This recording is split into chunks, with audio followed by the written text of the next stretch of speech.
I don't want to stop. I want to keep looking at her instead of pointing my eyes toward heaven. Okay? So, yeah. Watched eagerly. Okay? That's used in the Septuagint, which is the Greek language version of the Old Testament, Psalm 37. Now look how they translated the same word that's translated as watched eagerly in, this in the story of Susanna. The wicked person plots against. It doesn't even say watched eagerly, plots against. So you can kind of see that what comes with that word. So they're watching eagerly for her, but are they also plotting against her? We don't know. But see, so that word kind of has both of those meanings, and maybe it's in the background to set us up for that. So they're going to take some form of action beyond just watching her eagerly. They said to each other, "Let us go home, for it is mealtime." And when they went out, they parted from each other. But turning back, they met again. So what did they do?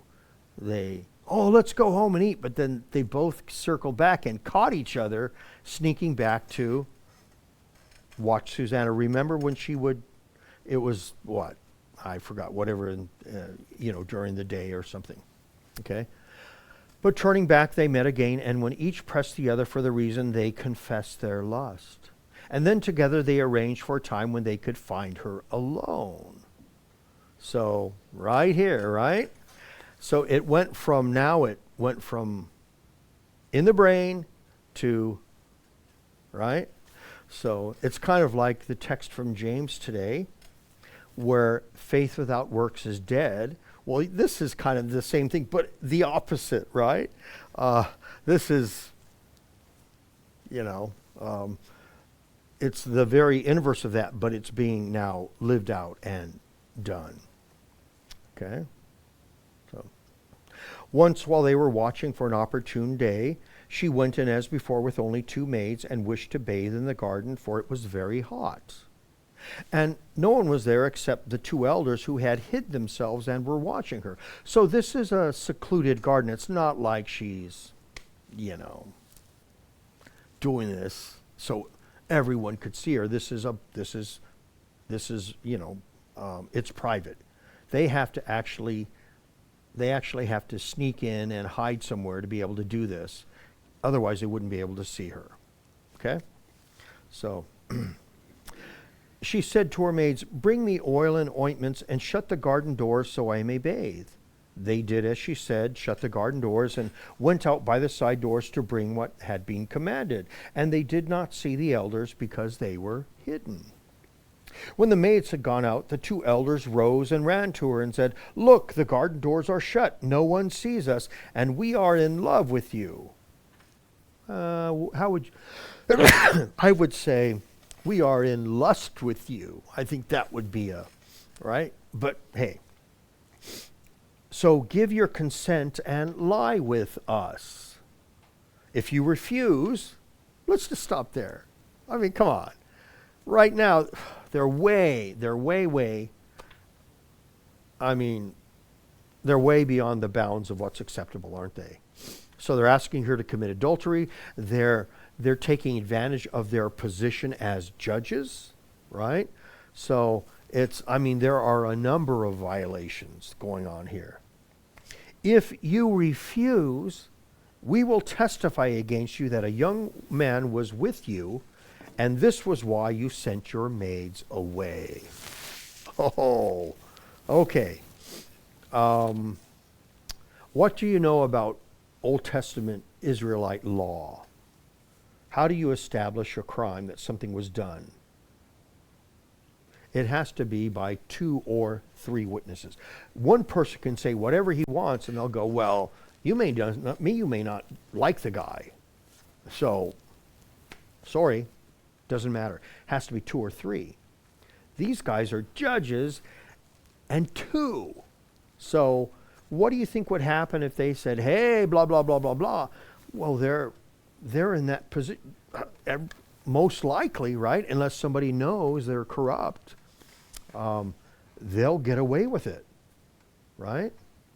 So this is, man, this is just bad every which way you look at it, right? So this is almost like, it's not the same thing, but she's now in a pickle, right? Well, if I don't agree with that, they'll accuse me. Maybe they won't. Maybe they will, but that's the threat. So if you're found guilty of adultery, what was the old covenant law against that? It was stoning. So, but you had to be caught, right? So it couldn't, oh, well, I'm going to get out, right? So, which I would think would mean that you would have to be pretty brazen about it to be caught, right? Because if you're committing adultery, where are you going to find 2 or 3 witnesses? Which means that you'd have to be pretty brazen. It probably had to be fairly habitual before 2 or 3 witnesses actually saw what was going on. So, kind of the one-time indiscretion, even though it's wrong, probably would never be found out and be brought to a court, right? But here we have 2 judges who are going to say that. It would be like, well, you may be innocent, but, right?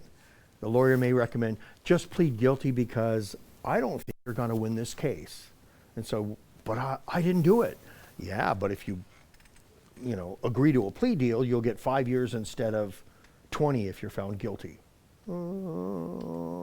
Right? So, what should I do? Right? She's not guilty, and she could say, I'm not guilty, but basically it's a death sentence if she says, I'm not going to go along with this. So, in a bad situation. This is where the story gets interesting, because right now we've all been put in a situation where, oh, well, should I do the right thing, which might cost me, or should I just go along to get along, right? Most people go along to get along. That's just how it is, right? So you have that picture of the one guy, and everyone in Nazi Germany is doing the Hitler salute, and there's one guy who isn't. We think, oh, I would be that one guy who. No, we wouldn't. We'd be part of the masses all doing that, because that's just how things usually are. We think we're courageous and brave when most of us are not. So, but let's continue on. Susanna sighed deeply and said, I am hemmed in on every side. For if I do this thing, it is death for me. And if I do not, I shall not escape your hands. I choose not to do it and to fall into your hands rather than to sin in the sight of the Lord. So she's saying, I'm going to do what's right. Right? Wow. Okay. I mean, as far as we know, this wasn't based on any historical figure. It could be. We don't know. As far as we know, this is pretty much a parable, right? But it's not beyond. I mean, can we imagine something like this happening? I mean, we see abuse of power all the time. So, haven't you somewhere in life seen somebody abuse his position of power and do something he shouldn't, even though it may not really be a big deal? Yeah, we all do. Or we all have. Okay. So, but she says, nope. So she's going to call them on his bluff. Are they just going to drop it? Or are they going to press on? Because you're going to think, well, they don't want, I would think, I know how the story goes, but I would think that they would go, well, we don't want to push it because if she's dead, then what will happen? Well, they'll never have a chance to do what they want to do with her, right? So my thinking is, well, we basically pressed it and she called our bluff. But we don't want her dead. If only for that reason, let alone any other, okay? But let us see, okay? Then Susanna cried out with a loud voice, and the 2 elders shouted against her. And one of them ran and opened the garden doors. When the household servants heard the shouting in the garden, they rushed in at the side door to see what had happened to her. And when the elders told their tale, the servants were greatly ashamed, for nothing like this had ever been said about Susanna. And I'm thinking, I don't know how much time elapsed here, but they might be thinking, is this 100% on the up and up? A whole lot of time hasn't passed, but we don't know. Maybe this conversation went on a lot longer. And so there could have been enough time to, for some young man to go in and they could have their thing or whatever and be caught, and et cetera, et cetera. So, yeah. So why did the servants feel great shame? They didn't do anything. But that was normal, kind of, right? Giving her privacy when she bathes. They're attached to the house in a sense, right? It looks bad on them. They feel bad for Susanna because they go, well, this isn't the Susanna we know. So they're conflicted as well. Okay. This is what Chrysostom he preached on this text in this sermon. Are you guys familiar with John Chrysostom? He was called the Golden Mouth. He was one of the better known preachers in the Christian church, and he ended up getting in trouble a lot because he would say stuff that the Queen didn't like, and this was in Constantinople or whatever, I think, and so he got into a lot of trouble because of that. So she didn't like his sermons. But God permitted the dispute to make known the chastity of Susanna. She endured an intense struggle, more intense than that of the patriarch Joseph. So listen to where Chrysostom goes with this. For he, a man, contended against one woman, but Susanna, a woman, contended against two men, and was made a spectacle before men and angels. Even so, nothing could shake her fortitude. So he's saying in this regard, she was put in more of a pickle than Joseph. With Joseph, there was one witness. Of course, it was Potiphar's wife. What is he going to do? Of course, he's going to side with his wife. Hello, right? But here you have two men who are in a position, they are judges, they are expected to be trustworthy, right? And they're doing this. So Chrysostom says, in a sense, she's in a worse spot. Okay? Well, let's continue. The next day, when the people gathered at the house of her husband Joachim, the two elders came, full of their wicked plot to have Susanna put to death. They said before the people, "Send for Susanna, the daughter of Hilkiah, who is the wife of Joachim." So they sent for her. And she came with her parents, her children, and all her kindred. So her whole family's there to support her, right? Now Susanna was a woman of great refinement and beautiful in appearance. As she was veiled, the wicked men ordered her to be unveiled, that they might feed upon her beauty.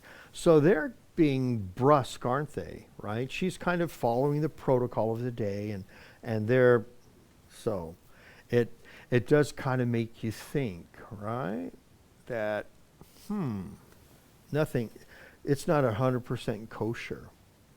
So, but her family and friends and all who saw her wept. So right here, right? Why do you think the text mentions Suzanne being veiled? It just tells her about her character and how she's following the norms of the day, and yet, right? They're kind of no matter, bloop, right? They're just doing their own thing. So I would think that if you were kind of observing this, you would go, you don't have to be this brusque to enforce the law. Why are you doing this, right? It's not like when you appear before a court, you have to unveil yourself. I mean, that wasn't, right? So it just, you'd go, at minimum, these guys are kind of, they're being bullies when they don't have to. That's at minimum, okay? Then the two elders stood up in the midst of the people and laid their hands upon her head. And she, weeping, looking up toward heaven, for her heart trusted in the Lord. The elders said, As we were walking in the garden alone, this woman came in with two maids, shut the garden doors, and dismissed the maids. Then a young man who had been hidden came to her and lay with her. We were in the corner of the garden. Doesn't that still sound really creepy? Because whose garden is this? It's not public property. It's not Central Park in New York, right? It's, so, yeah. So it's their land, Joachim and Susanna, right? I mean, so, right there you'd go, what? So, okay. We were in the corner of the garden, and when we saw this wickedness, we ran to them. When we saw them embracing, we could not hold the man, for he was too strong for us, and he opened the doors and dashed out. So we seized this woman and asked her who the young man was, but she would not tell us. These things we testify. Okay. Two witnesses, you can say, well, what were you, whatever. You can say everything you want. Why were you there, etc., but two witnesses saw this, and they're judges. Done and over, right? At least normally it would be, right? Okay, so laid their hands, that's the former prelude to the execution of a criminal by stoning. So everyone knows what awaits. The assembly believed them because they were elders of the people and judges, and they condemned her to death. So, yeah, two witnesses. I mean, so this is, they believe them. Okay, is it in the head, or is this a public action? We don't know. I would think that there would be, because of the way they acted, I think there would be some suspicion. But the whole thing is that they're meeting all the criteria of the law. So what can two witnesses, this is their job. So other than saying I might have some suspicions, that it's not enough to really carry any weight or overturn their verdict. So then Susanna cried out with a loud voice and said, O eternal God, who dost discern what is secret, who art aware of all things before they can't come to be, thou knowest that these men have borne false witness against me, and now I am to die. Yet I have done none of these things that they have wickedly invented against me. It's kind of interesting where the text kind of goes old school in language here when she prays, but so I kind of like that. But the Lord heard her cry, and as she was being led away to be put to death, God aroused the Holy Spirit of a young lad named Daniel. This is in Babylon. So when does this take place chronologically? Because when we followed the book of Daniel, Daniel's taken over there as a young man, and he ends up serving the various kings pretty much his entire life, and he dies an old man in his 80s. Okay, so this is early on in the book of Daniel, if we were to put it chronologically. Okay, so probably after he had interpreted a dream and so he's known to he has a reputation that's well deserved. He's well known. He's trusted. All of that, right? So he's not just some young unknown guy, but he's somebody who has proved himself to be faithful and trustworthy. Okay? So God aroused the Holy Spirit of a young lad named Daniel, and he cried with a loud voice, I am innocent of the blood of this woman. Okay? So this is what's going on. Now Daniel is going to enter the fray. But see, he's able to come with something that, even though technically, right, it shouldn't amount to much, but because of who he is, he's respected. He has all of this stuff with him, and that's the reason why I believe it's after he's interpreted Nebuchadnezzar's dream, etc. So he's going to speak, and everyone's like, oh, Well, he was able to interpret it. He was able to actually say what the dream was, and Nebuchadnezzar didn't tell him. So right there you go, well, if anyone could kind of see through this, if this is a ruse, it would be him. Doesn't that make sense? So let's see what goes on. Okay?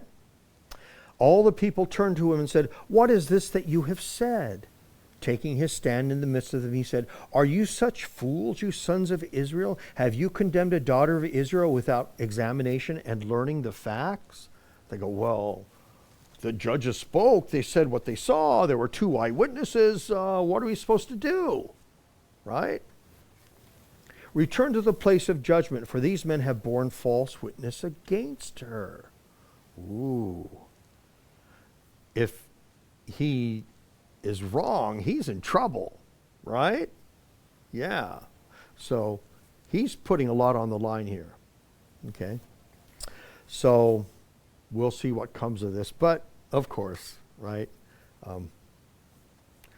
if the story ended here, there really wouldn't, it would be kind of anticlimactic. Okay. So then all the people returned in haste, and the elders said to him, "Come, sit among us and inform us, for God has given you that right." And Daniel said to them, "Separate them far from each other, and I will examine them." So it's like interrogation, and we're gonna, right? We're not gonna let them collude and see what's going on. Pretty slick. So, so he says they have the right, but think about this. You know, there is what is technically allowed versus what often happens, right? So, I mean, there's been a little bit of what in the news about whistleblowers getting in trouble, right? Even though there are federal laws in place that are supposed to protect whistleblowers, so nothing can be done against them, and yet it happens, right?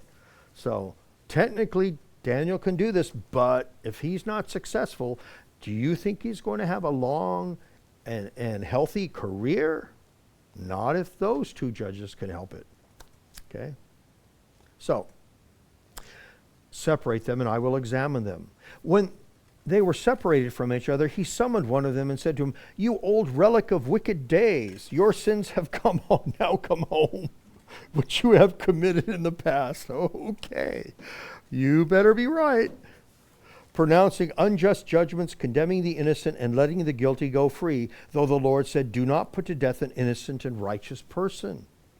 Now then, if you really saw her, tell me this. Under what tree did you see them being intimate with each other?" Oh, you saw them doing the deed, right? Okay. He answered, "Under a mastic tree." And Daniel said, "Very well. You have lied against your own head, for the angel of God has received this sentence from God and will immediately cut you in 2. That's pretty powerful, considering he hasn't interrogated the other guy, right? So mastic and cut, there's a word play going on, right? Skizna, skiza, let the hearer realize the elder naming the tree is what will cut him down, right? So interesting wordplay here, and there'll be wordplay on the other tree as well. So these are like little things that go, So if you're an astute listener of the story, you can kind of go, okay, he's going to get cut down, just like the word "cut" is in the name of the mastic tree. Okay. Then he put him aside and commanded them to bring the other. And he said to him, "You offspring of Canaan and not of Judah." Oh boy, I'll tell you. That's, yeah. He's going lowbrow here. Okay? "Beauty has deceived you and lust has perverted your hearts. This is how you both have been dealing with the daughters of Israel. And they were intimate with you through fear. But a daughter of Judah would not endure your wickedness. Now then." Okay, so he's just, wow, just taking both to the woodshed. "Tell me, under what tree did you catch them being intimate with each other?" It better be a mastic tree, or they're in trouble. He answered, "Under an evergreen oak." So you can kind of see mastic tree leaves and oak tree leaves, right? They don't look the same. So there is no way that you would confuse one with the other. Okay? It's not similar. Okay? So, under an evergreen oak. And Daniel said to them, very well, you have also light against your own head, for the angel of God is waiting with his sword to saw you in two, that he may destroy you both. Offspring of Canaan. Well, the Canaanites were well known for their sexual depravity. So if you go back to Leviticus. So he's, okay. Oak and saw, right? Prenos, priya, let the hearer realize. Same thing, right? So we have that word play going on, right? So yeah. So they now know they're in trouble, right? Because so he exposed this ruse of theirs, right? Then all the assembly shouted loudly and blessed God, who saves those who hope in him. And they rose against the two elders, for out of their own mouths Daniel had convicted them of bearing false witness. And they did to them as they had wickedly planned to do to their neighbor. So, what is this actually describing? Well, they stoned them, but this is almost, you would say, what? They're angry. This is like vigilante action, okay? But, the thing is that they meted out what they were going to do to this young woman. That's not, So, acting in accordance with the law of Moses, they put them to death. Thus, innocent blood was saved that day. And Hilkiah and his wife praised God for their daughter Susanna, and so did Joachim her husband and all her kindred, because nothing shameful was found in her. And from that day onward, Daniel had a great reputation among the people. Okay, so the story of Susanna highlights how trusting in the Lord can bring eternal vindication and rescue from the schemes of the godless. So if we look at this with our spiritual glasses on, right? We go, okay, well, then what does this say about our enemies, right? From an eternal perspective. That what? We will be vindicated. We will be cleared, right? So when we think about who is the one who is making accusations against us, here it was judges who were corrupt, right? But when we look at things, it would be Satan, right? He is called the liar, right? So the prince of lies. So the thing is, he will make these accusations, but none of them will stick. Because, well, in this sense, Christ will be our Daniel, right? And he will clear our name. Okay? So there's a couple tie-ins historically that we may want to be aware of. So what Luther did with these texts, okay, I think you guys all know this because I've shared this with you guys a couple times. But Luther, like Jerome before him, Jerome wasn't the only guy. He goes, well, Daniel didn't write this. Should it be in the Bible? Even though Luther really liked this story. He said, it has a lot of value, right?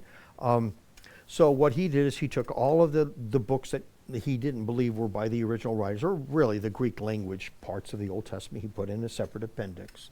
Didn't number it, put it at the back of the Old Testament. He did that with books he didn't like in the New Testament. One of which was James, which I'm preaching on today, right? So he put James and Revelation, and back in Revelation was there anyway, but he put that in the back of the New Testament in an appendix without numbering it. So it's kind of like, it's here, but you can kind of know I don't really highly value these books because I've set them apart and haven't even bothered numbering the pages, right? So, so what ended up happening is after he died, the New Testament was restored, but the Old Testament wasn't. So, they were numbered and stuff after that. But so those books that Luther had set aside remain set aside. But they were always part of our German Lutheran Bibles. So if you go to CPH and you get out an old German Bible, Susanna's in there. Okay, First and Second Maccabees are in there. Sirach is in there. I mean, all the books of the Apocrypha are in there. Okay, but when we transitioned to English, bloop. So CPH was printing, when they were printing English Bibles next to German Bibles, and the English Bibles didn't have those books in them. Because, I mean, CPH used to print stuff in St. Louis before they, farmed everything out or whatever. But so they were doing both, right? It was like, wow.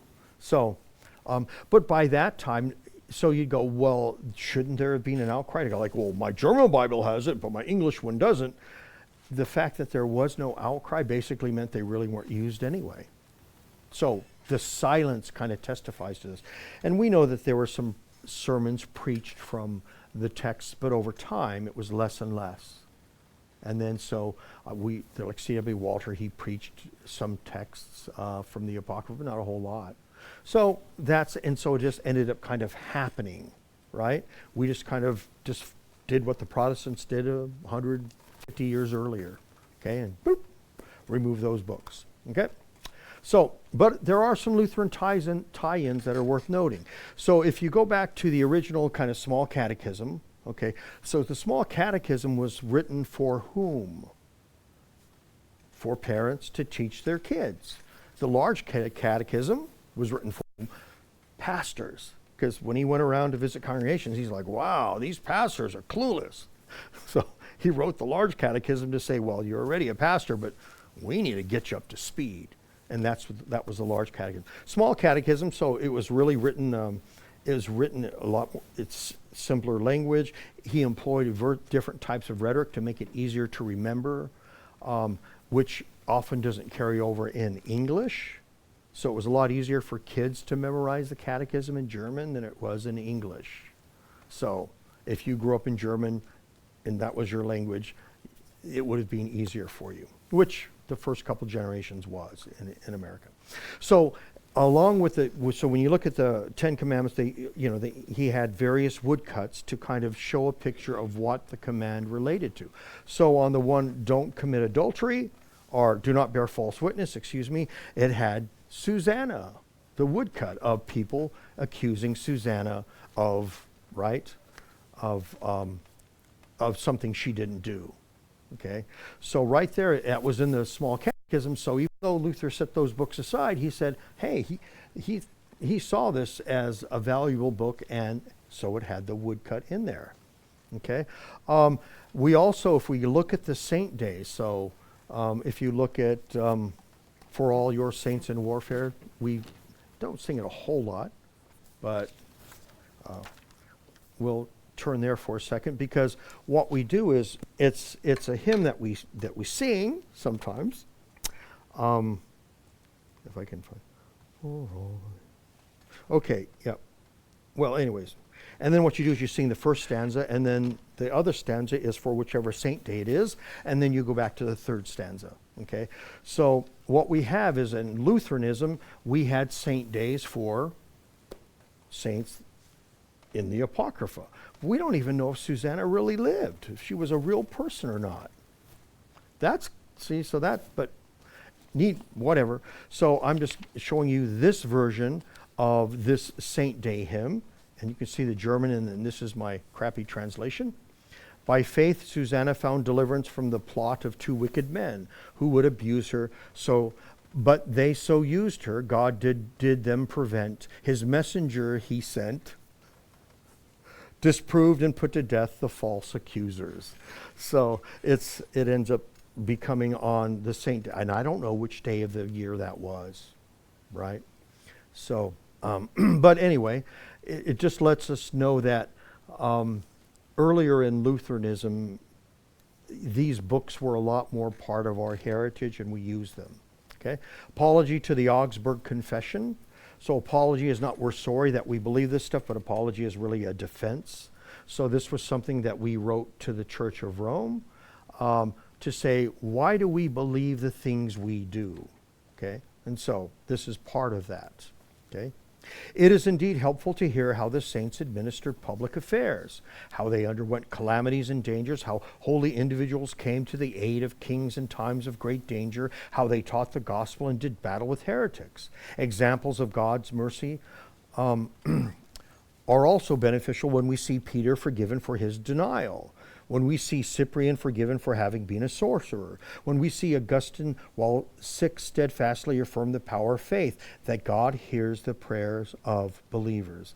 So, it's simply just saying that we don't celebrate saint days the same way that you do, but we do celebrate them because Rome had accused us of basically of not doing that anymore, which wasn't true, okay?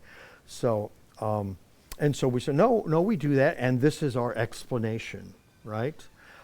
So what we didn't do is we wouldn't pray to those saints, right? That was one area where we changed, right? So our confessions allow that. I don't like to use the word pray because our confessions, because for us, the word pray is communication only between us and God, right? So when Roman Catholics say pray, well, it's broader than just communication between us and God. They say, well, we can also talk to the saints in heaven. So we're praying, but it's not the same thing. So with us, it's hard to even hear that because our language is prayer is only for God, right? But our confessions allow us to do that if it doesn't take away from Christ, and that's the proviso. We say, well, we don't teach it because we don't know if they can hear us. But in your own private faith and piety, if you want to do that, you may, but it must not take away from the work of Christ, right? That's the real issue, isn't it? Not whether we can have somebody in heaven who is our prayer partner, but are we going to that person and saying stuff that, well, I'm going to this person because, well, sometimes the way Mary is approached, right? Well, I'm not really, I really can't go to Christ myself, but she'll put in a good word for me and she'll, right? And that was really prevalent in Luther's day. So we don't go there, but we do allow certain things if it doesn't take away from Christ. And so we need to remember that distinction because things are not as clear cut as we may think. We allow a lot of things, but never anything that'll take away from Christ, what Christ does for our salvation. Does that make sense? Okay. So that's the story of Susanna, and also the woodcut for no false witnesses in the small catechism.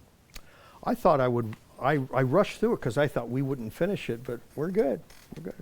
Any thoughts or? Okay, we'll close with prayer, shall we? Our Father, there was so much that we learned as we made our way through Daniel on the challenges that he had and others had on how to remain faithful in a setting where it was hard to do so. May we take those lessons into our lives and hearts that we may understand how we should be faithful in our day and time when it is hard to do so. Grant us such faith and grant us such vigilance. In our Savior's name we pray. Amen.